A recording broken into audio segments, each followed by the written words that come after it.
पंजाब और सिंध के मैदानी इलाकों में शदीद धुंध का राज है। बुरेवाला और उसके मज़ाफ़ात में शदीद धुंध से ट्रैफिक की रवानी मुतासर हो रही है।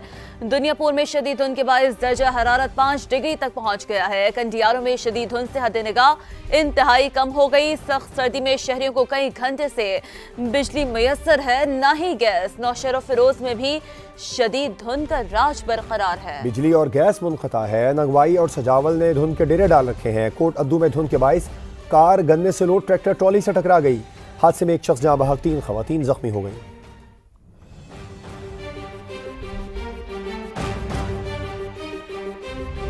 खबर है अटक से, जहां पर शदीद धुंध के बायस सर्दी की शिद्दत में इजाफा हो गया।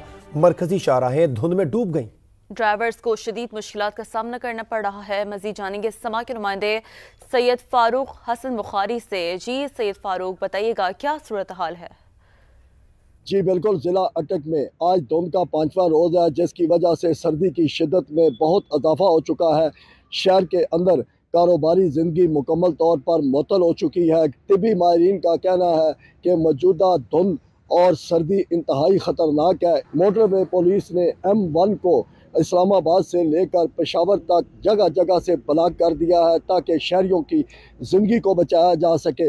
अटक शहर से बाहर जाने वाली जितनी भी शाहराहें हैं वो इस वक्त धुंध के अंदर डूबी हुई हैं, जिससे सफ़र करने वालों को शदीद मुश्किलात का सामना करना पड़ रहा है। महकमा मौसमियात के मुताबिक धुंध का ये सिलसिला आइंदा 4 से 5 रोज़ तक इसी तरह जारी रहेगा। जी शुक्रिया, आपने आगाह किया। एक तरफ बिजली की लोड शेडिंग तो दूसरी जानिब गैस की बंदिश। हैदराबाद में गैस लोड शेडिंग ने घरों में चूल्हे ठंडे कर दिए। शहरी खाना पकाने के लिए लकड़ियां खरीदने पर मजबूर हो गए हैं। इम्तियाज अली खावड़ की रिपोर्ट। बच्चों को देर होती है नाश्ते के लिए। हैदराबाद में गैस की लोड शेडिंग में मजीद इजाफा। रात भर गैस की बंदिश के बाद अब दिन में भी खवातीन को खाना बनाने के लाले पड़े होते हैं। यहाँ पर न लाइट है न गैस है। गैस का ज्यादा मसला है खाने पकाने का। बच्चे भूखे जाते हैं स्कूल ड्यूटी पे। रातों को 12-1 बजे पकाओ। जब बच्चे थके मांदे आते हैं, खाना मांगते हैं, नहीं होता तो सो जाते हैं बच्चे। गैस की अदम दस्तियाबी के बाद लकड़ियाँ भी महंगी होकर लोगों की पहुँच से दूर हो गयी। 2-2.5 रुपए का बिल आ रहा है हमारा। लकड़ियाँ इस्तेमाल कर रहे हैं, लकड़ियाँ भी महंगी हो गई हैं। कोयले कम से कम 150-200 रुपए का 1 किलो देते हैं। क्या करेंगे, 10 मिनट में जल जाते हैं कोयले। शहरियों का कहना है महंगाई की चक्की में पिसने के साथ साथ गैस की लोड शेडिंग और महंगे बिलों ने जिंदगी अजीरन कर दी। कैमरामैन जमील पठान के साथ इम्तियाज अली खावर, समा, हैदराबाद। हाफिजाबाद में भी सूरत हाल मुख्तलिफ नहीं है। मौसम सरमा में गैस की लोड शेडिंग और कम प्रेशर से खवातीन को उमूर खानादारी में शदीद मुश्किलात का सामना करना पड़ रहा है। इसी पर बात करेंगे समा के नुमाइंदे इम्तियाज अहमद ताज से। जी इम्तियाज अहमद ताज, क्या कहती हैं खवातीन?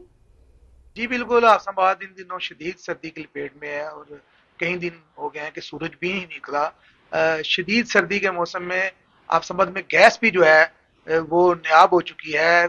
18 से 20 घंटे की लोड शेडिंग है और जिन औकात में गैस आती है वो भी जो है कम प्रेशर की वजह से शहरी भी परेशान है और खवातीन जो घर में खाना बनाती हैं वो भी परेशान है। मेरे साथ इस वक्त कुछ खातून मौजूद हैं 2, तो उनसे बात करते हैं।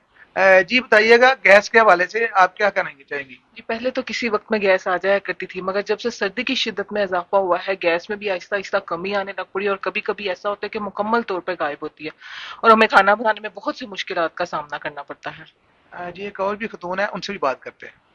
जी जिन औकात में हमने खाना बनाना होता है उस टाइम एक तो गैस का प्रेशर बहुत कम होता है, ऊपर से हुकूमत इतने बिल भेज देती है तो और गैस होती नहीं है यहाँ। जी नाज़रीन, जैसा कि आपने जाना कि उन्होंने कहा कि गैस के बिल तो आ जाते हैं पर गैस नहीं आती है और घर में जो अपने जिन औकात में खाना बनाना होता है उनमें प्रेशर इतना कम होता है कि हम जो है वो गैस इस्तेमाल ही नहीं कर सकते। तो इस हवाले से आफसाबाद के शहरी जो हैं वो परेशान दिखाई देते हैं।